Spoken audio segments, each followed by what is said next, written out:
Madam Speaker, I have a few questions for my colleagues.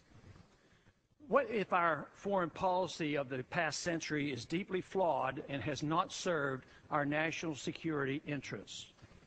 What if we wake up one day and realize that the terrorist threat is a predictable consequence of our meddling in the affairs of others and has nothing to do with us being free and prosperous? What if propping up repressive regimes in the Middle East endangers both the United States and Israel? What if occupying countries like Iraq and Afghanistan and bombing Pakistan is directly related to the hatred directed toward us?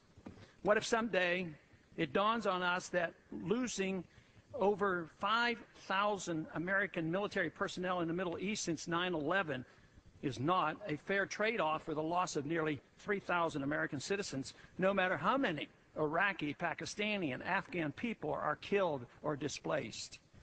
What if we finally decide that torture, even if called enhanced interrogation technique, is self-destructive and produces no useful information, and that contracting it out to a third world nation is just as evil? What if it is finally realized that war and military spending is always destructive to the economy? What if all wartime spending is paid for through the deceitful and evil process of inflating and borrowing? What if we finally see that wartime conditions always undermine personal liberty? What if conservatives who preach small government wake up and realize that our interventionist foreign policy provides the greatest incentive to expand the government?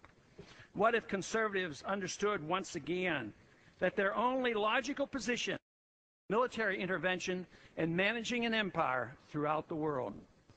What if the American people woke up and understood that the official reasons for going to war are almost always based on lies and promoted by war propaganda in order to serve special interests? What if we as a nation came to realize that the quest for empire eventually destroys all great nations? What if Obama has no intention of leaving Iraq? What if a military draft is being planned for the wars that will spread if our foreign policy is not changed? What if the American people learn the truth, that our foreign policy has nothing to do with national security, that it never changes from one administration to the next? What if war and preparation for war is a racket serving the special interests? What if President Obama is completely wrong about Afghanistan and it turns out worse than Iraq and Vietnam put together? What if Christianity actually teaches peace and not preventive wars of aggression? What if diplomacy is found to be superior to bombs and bribes in protecting America? What happens if my concerns are completely unfounded? Nothing. But what happens if my concerns are justified and ignored? Nothing good. And I yield back the balance of my time.